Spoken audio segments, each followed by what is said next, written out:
Hello my child. हमने previous lecture में देखा था differentiations and variable formulas of differentiations, और आई थिंक आपका डिफरेंशिएशन का जो कॉन्सेप्ट है अच्छे से क्लियर हो गया था। ठीक है, चलिए तो आज के लेक्चर को भी थोड़ा इम्प्रूव करते हैं। आज के लेक्चर में हम देखने वाले हैं इंटीग्रेशन, और ध्यान रखना कि ये जो इंटीग्रेशंस जो टॉपिक है वो जैसे हमने बात की थी कि बायोलॉजी वालों के लिए थोड़ा सा डिफ़िकल्ट हो सकता है, तो एज वेल एज मैथमेटिक्स वाले बच्चों के लिए भी ये ज़्यादा डिफ़िकल्ट होता है।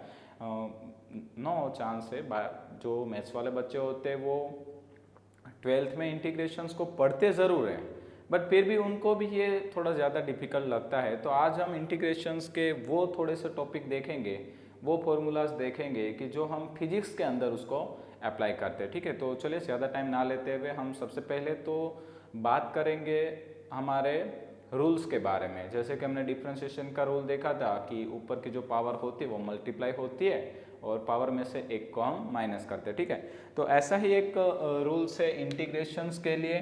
तो सबसे पहले तो इंटीग्रेशंस का सिंबल, तो ये इंटीग्रेशंस का सिंबल होता है और ये दिखाता है कि हमें इंटीग्रेशंस करना है y का विथ रिस्पेक्ट टू x। ठीक है, ये क्या दिखा रहा है कि भाई integration of y with respect to x। तो जैसे कि हमने प्रीवियस लेक्चर में देखा था d upon D X is a symbol of differentiation, उसी तरह से आप यहाँ पे s dx यानी कि ये इंटीग्रेशंस का एक सिंबल है। ठीक है, चलिए तो हम बेसिक रूल सीखते हैं। पहला रूल्स है हमारा कि x raise to n into D X. अगर हमें x की पावर n है और उसका इंटीग्रेशन करना है, ठीक है, तो हम कैसे करेंगे? तो भाई यहाँ पे हम डिफरेंशिएशन से पूरा उल्टा करेंगे। डिफरेंशिएशन में हम करते थे पावर को मल्टीप्लाई एक माइनस, यहाँ पे हम सबसे पहले काम करेंगे पावर को +1 करेंगे और जो पावर है उसको हम डिवाइड में लेके जाएंगे। ठीक है, तो ये हो गया हमारा इंटीग्रेशंस। इंटीग्रेशन में आपको क्या करना है? पावर को +1 करना है और +1 पावर हो जाने के बाद उस पूरे को लेके जाना है नीचे, यानी डिनोमिनेटर में लेके जाना है। सपोज हम एक एग्जांपल देखते हैं तो हम अच्छे से समझ में आएगा। मान लीजिए हम एक एग्जांपल लेते हैं, integration of x³ into D x. चलिए, तो हमारा पहला रूल्स था कि पावर को +1 कर दीजिए और जो पावर मिले उससे कहाँ लेके जाएंगे? अब बटे में लेके जाएंगे। तो ये आ गया 3 + 1, देन हमारा आंसर होगा x⁴ अपॉन 4। ठीक है, सिंपल सा रूल्स है, अच्छे से याद हो जाएगा आप लोगों को। x³ का जो इंटीग्रेशन है वो क्या होता है? x⁴ divide by 4। एक और एग्जाम्पल लेते हैं, integration of x⁻⁻² into D x. ठीक है, ये भी कहता है कि आप x का इंटीग्रेशन कर दीजिए। तो चलिए भाई करते हैं। पहले हम पावर को +1 कर देंगे, डिवाइड में भी सेम पावर को लेके जाएंगे। ओके, अब हम एलसीएम लेते हैं, एलसीएम आ जाएगा 2, तो -5 + 2, तो x की पावर होगी -5 + 2 डिवाइड बाई 2, और यहाँ पे भी ऐसा ही -5 + 2 डिवाइड बाई 2। -5 + 2 यानी x की पावर हो जाएगी -3/2, और यहाँ पे भी होगा -3/2, पर 2 कहाँ चला जाएगा? ऊपर, देन आंसर आएगा -2/3 x की पावर -3/2। ठीक है भाई, सिंपल सा फंडा है। आई थिंक आपको ये अच्छी तरीके से समझ में आ रहा होगा। एक ही रूल्स है, पहले आपको पावर को +1 करना है और जो पावर हो जाए उसे कहाँ लेके जाना है? नीचे। ठीक है, चलिए अब हम आगे चलते हैं। हमारा दूसरा फॉर्मूला अप्लाई करते हैं। दूसरा फॉर्मूला है कि अगर आपको इंटीग्रेशन में कोई कांस्टेंट चीज़ दी गई है, यानी कि आपको किसी कांस्टेंट चीज़ का इंटीग्रेशन करना है। ठीक है, तो जैसे कि हमने डिफरेंशिएशन में तो देखा था कि कांस्टेंट चीज़ का डिफरेंशिएशन क्या होता था? या करेक्ट, 0 हो जाता था। बट यहाँ पे ऐसा नहीं होगा। इस कांस्टेंट चीज़ का डिफरेंशिएशन, मान लीजिए हम एक एग्जांपल लेके करते हैं, तो इसका डिफरेंशिएशन हो जाएगा कांस्टेंट इंटू एक्स। राइट, मान लो कि यहाँ पे मैं आपको ऐसा दे देता हूँ, यहाँ पे देखो भाई कोई चीज़ है ही नहीं और कुछ नहीं, उसका मतलब 1 तो होगा, तो 1 इज अ कांस्टेंट वैल्यू। अगर मैं इसका इंटीग्रेशन करता हूँ तो इसका इंटीग्रेशन हो जाएगा x। Same as it is, अगर सपोज यहाँ पे मैं आपको दूँ dv तो आप इसका कर देंगे v।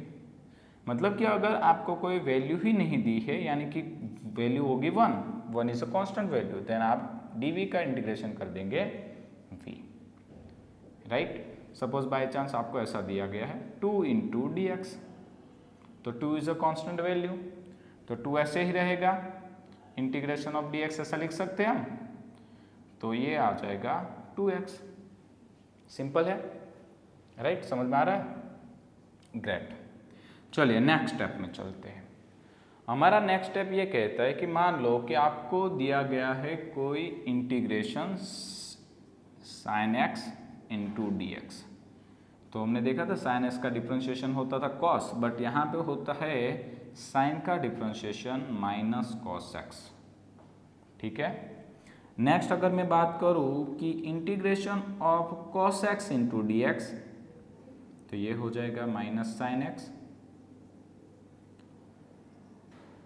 अगर बात की जाए कि integration of E raise to X into D X, तो जैसे कि हमने बात की थी प्रीवियस लेक्चर में ही, ई रेस टू एक्स का डिफ्रेंशिएशन और इंटीग्रेशन दोनों सेम रहता है, इसका कुछ नहीं होता, ई रेस टू एक्स का सीधा ई रेस टू एक्स हो जाएगा। और एक आपको स्पेशल केस याद रखना होता है इंटीग्रेशन में कि 1/x इंटू डी एक्स। तो जब कभी भी हमें 1/x इंटू डी एक्स होता है तो ये एक इंटीग्रेशन का स्पेशल केस है, इसका इंटीग्रेशन होता है log x। ध्यान रखना, इसमें काफ़ी ज़्यादा बच्चे मिस्टेक करते हैं, integration of 1/x into D X is equal to होता है log x। अब इसमें ज़्यादा मिस्टेक होती क्यों है, अगर हम उस सिलसिले में बात करें तो सपोज मान लो कि अगर हमें दिया गया है 1/x² इंटू डी एक्स, ठीक है, और अगर मुझे इसका इंटीग्रेशन करना है तो मैं कर सकता हूँ इसको थोड़ा सा change, x⁻² into D X. अगर इसका मुँह में इंटीग्रेशन करना है तो सिंपल सा रूल्स था हमारा, क्या करना था भाई, याद है ना, यस, पावर को +1 करना है और उसी को लेके जाना है नीचे। तो ये लीजिए आपका आंसर आ जाएगा x-1/-1, तो ये हो गया -1/, अगर मैं इसको नीचे लेके जाऊँ तो x⁻1 और x⁻1 में ना लिखूँ तो चलेगा, तो ये हो गया 1/-1/x। अगर यहाँ पे मैं 1/x के इसी तरह से करना चाहूँ तो मिस्टेक होगी, कैसे देखते हैं, x⁻1 इंटू डी एक्स। चलिए अब बेसिक लॉ लगा दो, -1+1 -1+1, तो ये हो गया x⁻0/0, x⁻0 की वैल्यू होती है 1/0, आंसर आ गया इंफिनिटी। मतलब कि 1/x का इंटीग्रेशन अगर हम बेसिक लॉ लगा के करेंगे तो आंसर आएगा इंफिनिटी। और याद रखना इंफिनिटी कोई सॉल्यूशन होता नहीं है, ठीक है, यानी कि ये मेथड पूरी तरह से रॉन्ग हो जाएगी। तो इसका हमें एक स्पेशल केस याद रखना है कि 1/x का इंटीग्रेशन हमेशा ही क्या होता है, log x, राइट। तो ये था हमारा इंटीग्रेशन का पूरा कॉन्सेप्ट। आई थिंक हम पूरे फिजिक्स में सिर्फ इतने ही कॉन्सेप्ट को इंटीग्रेशन में यूज़ करते हैं और ये काफ़ी इजी है पूरे इंटीग्रेशंस की कंपेयर में, और ये आपको अच्छे से समझ में आया होगा। और इस वीडियो नोट्स को अगर आपने बनाया है तो ठीक है, नहीं तो इसकी नोट्स आपको नीचे डिस्क्रिप्शन में दे दी जाएगी, आप उसमें से अच्छे से लिख सकोगे, ठीक है। और हम नेक्स्ट लेक्चर्स में मैकेनिक्स को स्टार्ट करेंगे। मैकेनिक्स के भी 2 प्रकार होते हैं, काइनेमेटिक्स, डायनेमेटिक्स, ठीक है, हम स्टैटिक भी उसके टाइप्स को ले सकते हैं, ठीक है। तो हम नेक्स्ट लेक्चर में देखेंगे मैकेनिक्स के बेसिक कॉन्सेप्ट को। तो इसी तरह से हम आपको यहाँ से अच्छा वीडियो प्रोवाइड करने की ट्राई करेंगे ताकि आप फास्ट रिवीजन कर सको और अच्छे रैंक प्राप्त कर सको। Thank you.